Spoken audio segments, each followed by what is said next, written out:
Hello everyone, মলদ্বারের সমস্যা নিয়ে আমাদের চলমান সিরিজের নতুন একটা ভিডিওতে সবাইকে স্বাগতম। আমি ডক্টর অনুজকান্তি দাস, একজন জেনারেল এবং ল্যাপারোস্কোপিক সার্জন। আমরা ইতিমধ্যেই মলদ্বারদের রক্তপাতের অনেকগুলো কারণ সম্পর্কে জেনেছি, যেগুলোতে সাধারণত ব্যথা হতো না, যেমন হেমোরয়েড বা পাইলস কিংবা মলদ্বারের ক্যান্সার। আজকে আমরা জানার চেষ্টা করব মলদ্বার বা পায়ুপথে ব্যথা সম্পর্কিত বিভিন্ন তথ্যাদি। কি কারণে ব্যথা হয়, কি করা উচিত ব্যথা হলে পরে, বা কিভাবে আমরা ব্যথাটাকে দূরে রাখতে পারি। তো চলুন আমরা আমাদের জার্নি শুরু করি। প্রথমে জেনে নেই যে কি কি কারণে ব্যথা হতে পারে মলদ্বারে। এর প্রধানতম কারণ হচ্ছিল অ্যানাল ফিশার, যেটাকে আমরা বাংলা ভাষায় সোজা বাংলায় বলে থাকি গেজ। আচ্ছা, কিভাবে এই ফিশারটা হয়? প্রথমত, যে এর প্রধান কারণ হচ্ছিল হার্ড স্টুল। পায়খানা যদি শক্ত যখন হবে, পায়খানা শক্ত হলে এটা আমাদের পায়খানা করতে অনেক পরিমাণে প্রেসার দেওয়া লাগবে, স্ট্রেন করা লাগবে। তো শক্ত পায়খানা যখন কোনো জায়গা থেকে স্ট্রেন করা হবে, যখন সেটা বের হবে, তখন সেটা তার যে পায়খানার যে মিউকোসা বলি, লাইনিং বলি, সেই লাইনিংটাকে পুরোপুরি ছিঁড়ে ফেলবে, টিয়ার করে ফেলবে। এই যে শক্ত পায়খানা দিয়ে একটা টিয়ার ছিঁড়ে ফেললো জায়গাটাকে, সেটাকে আমরা বলতেছি হচ্ছে হলো অ্যানাল ফিশার। তো যদি ছিঁড়ে ফেলবে সেহেতু প্রচন্ড তীব্র ব্যথা হবেই, তাই না? তো দেখা গেছে যে পুরুষদের ক্ষেত্রে পোস্টেরিয়র মিড লাইন, যে পায়খানা রাস্তার যেটা পায়খানা রাস্তা না, হ্যাঁ, তো এটা একটা পাস পোস্টেরিয়র সাইড, এটা অ্যান্টেরিয়র সাইড। কিংবা আমি যদি এইটা দেখি, এটা তো স্ক্রোটাম, আমাদের অন্ডকোষ, তার মানে এটা হচ্ছে অ্যান্টেরিয়র সাইড, এটা পোস্টেরিয়র সাইড। তাহলে পুরুষদের ক্ষেত্রে এই দিকটাতে কমনলি হয়, আর মহিলাদের ক্ষেত্রে দুই ক্ষেত্রেই পোস্টেরিয়রলি বিষয়, কিন্তু এই এন্টিরিয়র দিকে, উপরের দিকে, সামনের দিকে যে সমস্যাগুলা, এইটা হচ্ছে হলো সাধারণত মহিলাদের ক্ষেত্রে বেশি হয়। তবে দুই ক্ষেত্রেই পোস্টেরিয়রলি, কিন্তু পিছন দিকে কিন্তু কমনলি হয়ে থাকে, দুই জেন্ডারই। আচ্ছা, এই অ্যানাল ফিশারটাকে আবার ভাগ করা হয়েছে যে একিউট এবং ক্রনিক, মানে খুব তাড়াতাড়ি ব্যথা হওয়া, আবার অনেকদিন থেকে ব্যথা হয়ে অন্য কোনো সমস্যা জড়িত হয়ে নিয়ে আসা। একিউট অ্যানাল ফিশার কাকে বলবো? একিউট অ্যানাল ফিশার হতে গেলে আমাদেরকে অবশ্যই এই যে সিমটম, তার যে সমস্যা ব্যথা, এগুলা 6 সপ্তাহের কম সময় ধরে হওয়া লাগবে। দ্বিতীয়ত, প্রচন্ড ব্যথা হওয়া লাগবে প্রত্যেকবার পায়খানার পরে, প্রতিবার পায়খানার পরে তার প্রচন্ড ব্যথা হওয়া লাগবে। এবং এই ব্যথা যদি আমি বলি, এই ব্যথাটা হবে অনেক তীব্র, জ্বালা পোড়ার মতো, অথবা ছিঁড়ে ফেলতেছে কোনো একটা কিছু, হ্যাঁ, যে ছিঁড়ে ফেলতেছে আমি কোনো একটা, এরকম অনুভূতি হবে। এবং অনেকের ক্ষেত্রে দেখা গেছে পায়খানা হওয়ার পরেও অনেকক্ষণ, ঘন্টার পরেও ঘন্টা অনেক সময় ব্যথাটা থেকে যায়। এবং সাথে অবশ্যই যেহেতু ছিঁড়ে গেছে, একটু রক্ত এবং ব্রাইট রেড ব্লিডিং হবে, এবং পায়খানার সাথে রক্ত যাবে, তাজা রক্ত। যাক, এখানে একটা ব্যাপার ভালো, যে যেহেতু ব্যথা বেশি হয়, সেহেতু রুগীরা আমাদের কাছে চলে আসে খুব তাড়াতাড়ি, ডাক্তারদের কাছে আসে, মানে আমাদের কোয়াকদের কাছে কিংবা কবিরাজদের কাছে কম গিয়ে, ব্যথার অবস্থা থাকলে পরে যেহেতু সহ্য করতে পারে না, আমরা সাধারণত ডাক্তারদের কাছে চলে আসি। তবে ঝামেলা এখানেও কিছু একটা আছে। এই রুগীদেরকে সাধারণত আমরা অপারেশন করতে মানা করি। আমরা বলি যে কিছু ঘরোয়া চিকিৎসা আপনাদের নিতে হবে, যেটা নিলে পরে আশা করি আপনাদের 95% ক্ষেত্রে আপনাদের অপারেশন লাগবে না।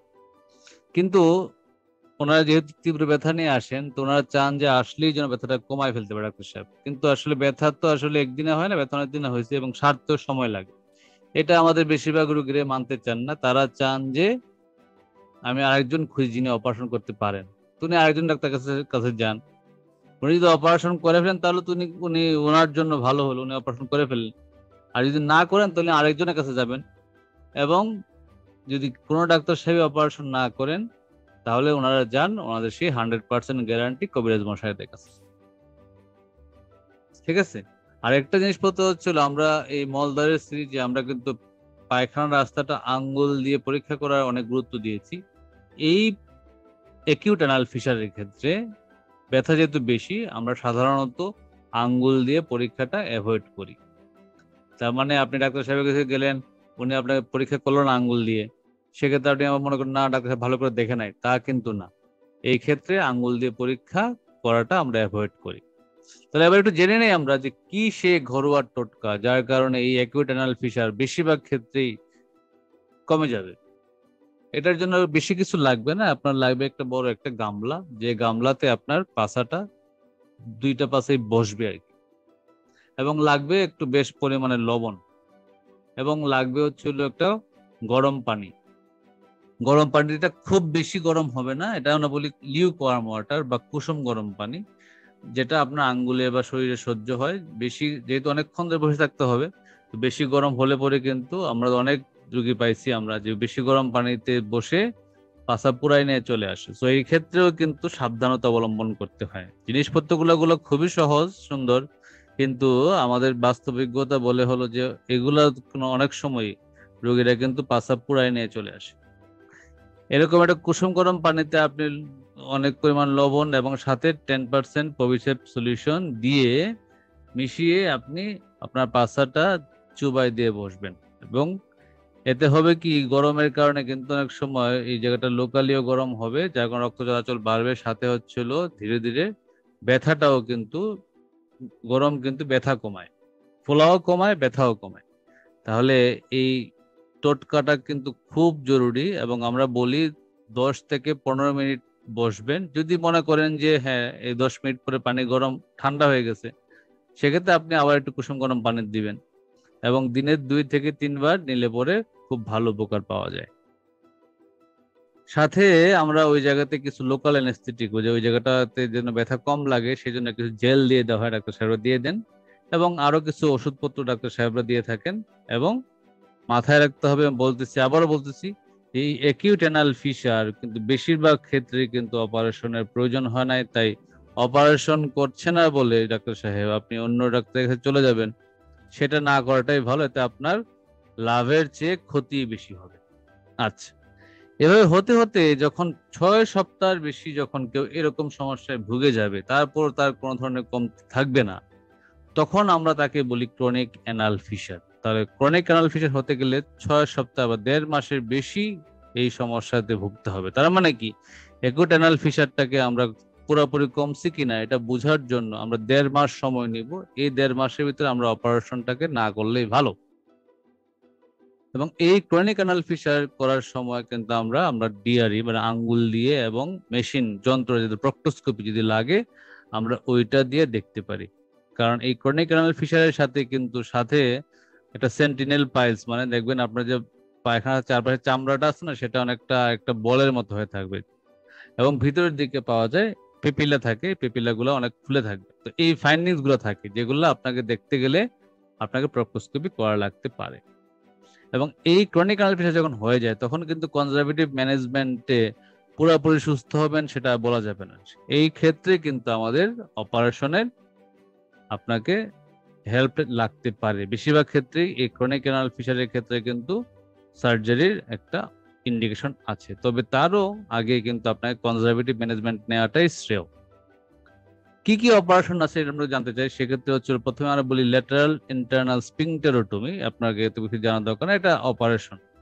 এখানে আমাদের পায়খানা রাস্তায় কিছু স্পিংটার থাকে, আমাদের যে পায়খানা হয় সেটা অনেকগুলা স্পিংটারের মতো জিনিসপত্র দিয়ে নিয়ন্ত্রিত হয়, এবং ইন্টারনাল স্পিংটার যেটা নিয়ন্ত্রণ আমাদের হাতে নাই, সেই ইন্টারনাল স্পিংটারটাকে একটু কেটে ওপেন করে দেওয়া হয়, যার কারণে এই পায়খানার রাস্তার টোন যেটা আছে বলি শক্ত হয়ে থাকা বা এই জিনিসপত্রগুলো অনেক ভালো হয়, এবং রোগী সুস্থ হয়ে যান। এবং এই অপারেশনের কিন্তু আউটকাম খুবই ভালো, এবং এটা ওপেন মেথডে করা যায়, আবার ক্লোজ মেথডে করা যায়, এবং এই অপারেশনটা লেজার দিয়েও করা যায়। এবং লেজারের চিকিৎসার অনেকগুলো অ্যাডভান্টেজ আছে, ডিসঅ্যাডভান্টেজ আছে, এবং এটা একটা হচ্ছে খুব কস্টলি, এবং এটা অনেক বেশিরভাগ সেন্টারে পাওয়া যায় না, খুব কম কম সেন্টারে পাওয়া যায়। কিন্তু ওপেন যে অপারেশন গুলো সেগুলো আপনার জেলা পর্যায়ে যে হাসপাতালগুলো আছে সেগুলো তো সম্ভব, এবং আউটকাম খুব ভালো আমরা বলছি। এবং কাউন্সিল করতে হবে অপারেশন করার আগে অবশ্যই, যে তার ডায়েটারি যে অ্যাডভাইস গুলো আছে, যে আপনি কি কি খাবেন কি কি খাবেন না, হ্যাঁ, এবং আপনার পরবর্তীতে অপারেশন পরবর্তীতে যে আপনার কিভাবে হিপ বাদ বা সিজ বাদ যেটা আমরা শিখাইলাম সেটা নিতে হবে কিনা, এই অ্যাডভাইস গুলা আপনাকে অবশ্যই দিয়ে দিতে হবে। এবং সাথে এটাও বলতে হবে মাঝে মাঝে এগুলোতে যদি সার্জনের এক্সপার্টাইজ এবং কোন সার্জন করছেন কিনা এরকম একটা বিষয় থাকে, এগুলোর উপর ডিপেন্ড করে অনেক সময় বলতে হয় যে হ্যাঁ আপনার অনেক সময় পায়খানার কিন্তু কন্ট্রোল না হারায় ফেলতে পারে। খুব কম ক্ষেত্রে হয় জিনিসটা, তারপরেও কিন্তু কাউন্সিলিং এর সময় এই জিনিসগুলো বলতে হবে। না হলে কিন্তু অপারেশনের পরে যদি এগুলা হয় তখন আর আসছিল একটা সমস্যা নিয়ে পরে আরেকটা সমস্যা হয়ে গেলে কিন্তু মানুষ তখন অবশ্যই এগুলা তো একটা সমস্যা হবে। যাক, অনেক সময় এই ব্যথা আমরা যে বলি পায়ুপথে ব্যথা শুধু ফিশারের কারণে তা কিন্তু না। আমরা আমাদের হেমোরয়েড চ্যাপ্টারে দেখেছিলাম যে অনেক সময় হেমোরয়েড গুলা থ্রম্বোজড হয়ে যায়, প্রলাপস হয়ে যায়। এটাকে আমরা এই সময় কিন্তু অনেক পরিমাণ ব্যথা হয় এবং এটার চিকিৎসা আমরা বলছিলাম সে ঘরোয়া টোটকাটাই সিজ বাথ, যেটাতে গামলাতে গরম পানি নিয়ে কুসুম গরম পানিতে বসা, এটা লোকাল অ্যানেস্থেটিক জেল, অ্যানালজেসিক ব্যথার ওষুধ দিবে। সাথে এখানে কিন্তু বলছিলাম আমরা যে হেমোরয়েডেক্টমি অপারেশনটা করা যায়, লঙ্গ অপারেশনের কথা আমরা বলছিলাম, এই অপারেশনটা এক্ষেত্রে করা যায়। অনেক সময় এটা ইন্টারনাল হেমোরয়েড প্রলাপস ছিল, বা অনেক সময় যে আমরা যে এক্সটার্নাল হেমোরয়েড দেখাইছিলাম, এই এক্সটার্নাল হেমোরয়েড গুলো কিন্তু আমাদের অনেক সময় ব্যথা হইতে পারে। সেক্ষেত্রে ইনিশিয়ালি প্রথমে প্রাথমিক পর্যায়ে আমরা সেই গরম পানির শেকটাই দিব, সাথে কিছু ব্যথার ওষুধ, লোকাল অ্যানেস্থেটিক জেল এগুলো দিব। এবং যদি এতে না কমে, এটা হয় কি এক্সটার্নাল পাইলস গুলোতে প্রেসারের কারণে কিন্তু রক্ত জমাট বাঁধে। যদি এগুলোতে না কমে সেক্ষেত্রে আমরা করি কি অনেক সময় এই রক্তটা অপারেশন করে বের করে দেই, ঠিক আছে। এবং পায়খানা সব ক্ষেত্রে কিন্তু এই পায়খানা নরম করার যে সিরাপ গুলো আছে সেগুলা আমাদেরকে অবশ্যই অবশ্যই খাইতে হবে। আচ্ছা, ফাঙ্গাল ইনফেকশনের কারণে ব্যথা হতে পারে। কিছু কিছু এসটিডি আছে, কিছু কিছু সেক্সুয়ালি ট্রান্সমিটেড ডিজিজ আছে যার কারণে কিন্তু পায়ে ব্যথা হয়, যেমন গনোরিয়া কিংবা হার্পিসে প্রচন্ড ব্যথা হয়। সিফিলিসের কারণে হতে পারে, কিংবা হিউম্যান পেপিলোমা ভাইরাসের কারণে যে ওয়ার্ড গুলা হয় সেগুলো কিন্তু ব্যথা হতে পারে, এবং ক্লামাইডিয়ার কারণে হতে পারে। এবং আরেকটি ইম্পর্টেন্ট কারণ যেটা অবশ্যই মেনশন করতে হবে সেটা হচ্ছিল ম্যালিগনেসি বা ক্যান্সার। যদি অ্যানাল ক্যানেলে যে মলদ্বারের যে বাইরের অংশ সেখানে যদি ক্যান্সার হয়, সেখানে ক্যান্সার গুলো কিন্তু অনেক পেইনফুল হয়। ইভেন যদি যে আমাদের রেকটামের যে নিচের অংশ সেগুলো যদি লোকালি অ্যাডভান্স, যে চারপাশে মাংসপেশি বা এগুলাতে ছড়াই ফেছে, বা স্যাক্রাম পিছনে যে হাড্ডি গুলো আছে ওইগুলাতে ছড়াই যায়, ডিরেক্টলি প্রেসার দেয়, তাহলেও কিন্তু রুগীরা আমাদেরকে পায়ুপথে ব্যথা নিয়ে আমাদের কাছে আসতে পারেন। তো পায়ুপথে ব্যথার একটা ইম্পর্টেন্ট কারণ কিন্তু হলো এই মলদ্বারের বা পায়ুপথের ক্যান্সার। সো এটাকে কিন্তু ইগনোর করা একদম উচিত না। এবং অবশ্যই পায়ুপথে জ্বালা পোড়া কিন্তু আমরা পার্সোনাল এক্সপিরিয়েন্স যেটা আমাদেরকে বলে যে হ্যাঁ আমরা যেদিন আমরা খুব বেশি পরিমাণ ভিটামিন সি, সাইট্রাস বা কফি বা কোকা কোলা বা গার্লিক, পেঁয়াজ বা খুব মশলা কিংবা সস বেশি করে খাইলে পরে কিন্তু পায়খানা করার সময় কিন্তু অনেক জ্বালা পোড়া হয়। তাহলে আমরা ইন জেনারেলি যদি আমি একটু সামারাইজ করি আজকের এই টপিকটাকে, তাহলে আমরা দেখব যে পায়ুপথে ব্যথা অনেক সবচেয়ে কমনলি হয় গেজ বা অ্যানাল ফিশারের কারণে, যেটার চিকিৎসা কিন্তু মোটামুটি অপারেশন ছাড়া কিছু ঘরোয়া টোটকাতে দিয়ে কিন্তু অনেকভাবে অনেক ক্ষেত্রেই করা যায়। আবার অনেক ক্ষেত্রে অপারেশন লাগে, সেই সিদ্ধান্তটা নেন হচ্ছে আপনার যে রেজিস্টার্ড ডক্টর এবং একজন জেনারেল সার্জন। সাথে আমরা একটা জানলাম যে এই পায়ুপথের ব্যথাটা কিন্তু অনেক সময় বিভিন্ন কারণ, সাথে ক্যান্সারের কারণে কিন্তু হতে পারে। তাই পায়ুপথে ব্যথার সমস্যা নিয়ে অবশ্যই অবশ্যই আপনার চিকিৎসকের শরণাপন্ন হবেন এবং সুস্থ থাকবেন, ভালো থাকবেন। যাই হোক, আমি আশা করি আপনাদের আজকে ডিসকাশন থেকে কিছুটা উপকার আপনাদের আসছে, হয়তোবা আসলে অবশ্যই আমাদের এই ভিডিওটা লাইক করবেন এবং পরবর্তী ভিডিওর আপডেট পাওয়ার জন্য অবশ্যই সাবস্ক্রাইব করবেন। Thank you very much for watching.